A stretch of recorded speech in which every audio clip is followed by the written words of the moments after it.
Payo ng pamahalaan sa mga OFW sa Riyadh, Saudi Arabia na apektado ng economic crisis doon, umuwi na lang sa Pilipinas. Pangako ni Labor Secretary Silvestre Bello III, matatanggap ng mga uuwi ang kanilang unpaid salaries at end-of-service benefits.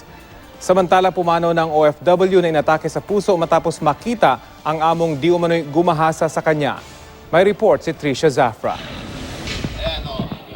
Hinimok ni Department of Labor and Employment Secretary Silvestre Bello na umuwi na sa Pilipinas ang mga OFW na stranded ngayon sa Saudi Arabia dahil sa nagpapatuloy na economic crisis doon. Gusto namin makauwi ng at least mga 1 o 2,000 na mga kasama natin.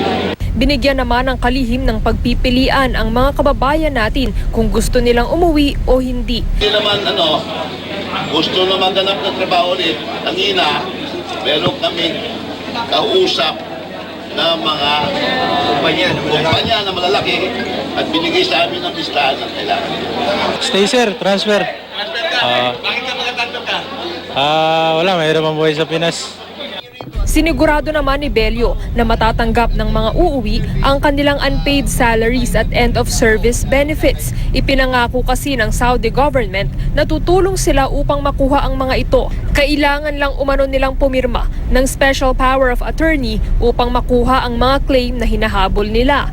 Unang binisita ni Bello ang grupo ng mga OFW na nasa ilalim ng kumpanyang Saudi Auger, kung saan halos 400 kababayan natin ang empleyado. Abala naman ang iba't ibang ahensya ng ating pamahalaan sa pagtulong sa mga stranded nating kababayan tulad ng OWA na kinukuha ang mga pasaporte ng mga OFW na gusto nang umuwi para maiproseso ang kanilang mga visa.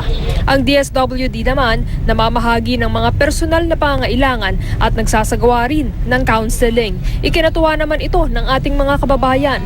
Masaya po kasi nakatanggap ng tulong kasi yun nga, 9 months na hindi nakatanggap ng sahod at ito na po yung pinarating na tulong nila. At saka andito po sila lahat ngayon para mag-assist para makakauwi po kami ng madalian. Maging ang hari ng Saudi Arabia nagbigay ng tulong sa ating mga kababayan. Nagbigay ng 100 million Saudi Riyal o 1.2 billion pesos si King Salman bin Abdulaziz Al Saud para sa pagkain, gamot at airfare ng mga stranded na OFW.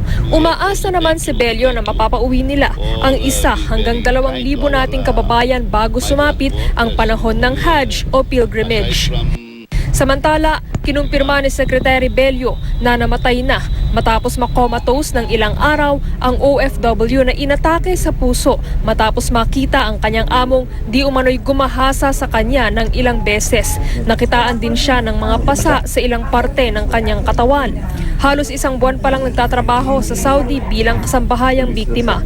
Nangako naman si Bello na papanagutin ang may mga sala kabilang ang ahensyang nag-deploy sa biktima sa Saudi. Tricia Zafra, GMA News.